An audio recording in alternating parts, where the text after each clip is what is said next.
Hi mga Mima, mga sis! Kamusta kayo? Gusto ko lang sana pag-usapan natin ngayon yung pagpo-promote ng sugal.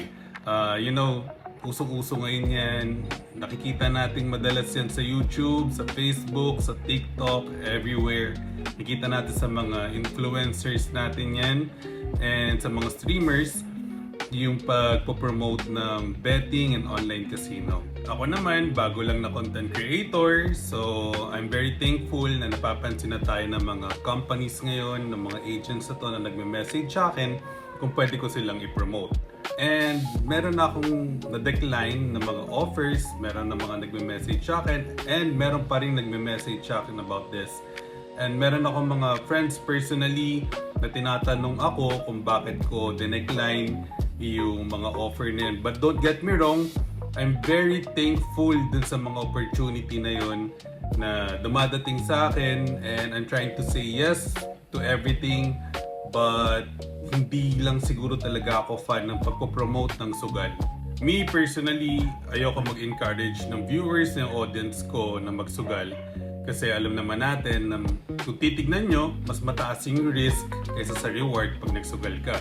And ang isa pang ayoko sa pagpo-promote ng sugal is ako, kikita ko, sigurado yun.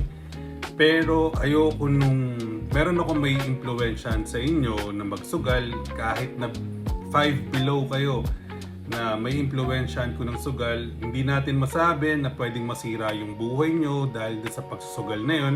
Pwedeng merong may malulong dahil napanood nyo sa akin yung pagpo-promote ko ng sugal. And sobrang ayaw ko nun. Nakita ko na yan, napanood ko na yan, nalulong sa sugal, nangutang, hindi alam kung saan kukunin yung pangbayad ng bills, hindi na alam kung saan kukuha ng pangbayad ng pagkain niya. So ang gagawin, mangungutang, ang masama, magpapabuking pa sa akin, di ba? Pati ako madadamay, di ba? Kidding aside, no? For me, ang gusto ko na lang talaga mag-focus dito sa craft ko. Ibuhos ko 100%, pagalingin ko, i-level up ko yung craft ko. And honestly, I'm a full-time dad to my daughter. I'm a full-time husband to my wife. And as of now, wala talaga akong stable job, wala akong stable income. And practically speaking, yung mga offer na yun sa akin, kung tatanggapin ko yun, siguradong may trabaho ako, siguradong magkakaroon ako ng pera. Pero pinanghawakan ko yung principle ko, and yun yung ayaw kong bitawan. For me, gawin ko ng maayos to, gawin ko ng tama tong craft ko, itong mga videos na ginagawa ko, and maybe someday mayroong opportunity na dumating sa akin. Baka may mag-offer sa akin ng commercials, mga advertisers, and these big companies, meron naman silang budget for that. And I hope someday makuha tayo ng mga ganyan. Makilala tayo ng mga kapwa natin na influencer, mapansin tayo, and masama tayo sa ibang videos.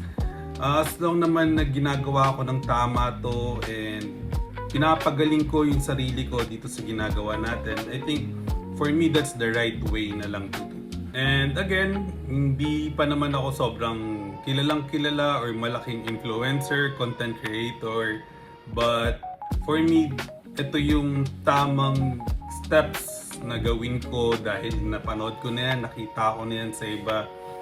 So ako din, ito talaga yung pinanghahawakan ko or yung decision ko kung bakit hindi ko tinanggap yung pagpo-promote ng mga betting and online casino. And again, this is my personal opinion. Kita-kita tayo sa mga susunod kong videos. Sana supportahan nyo ko, and I'm trying to do my best dito sa craft ko para makapagpanood sa inyo ng mga gandang video, nakakatawang video. So that's it. Maraming salamat. Bye!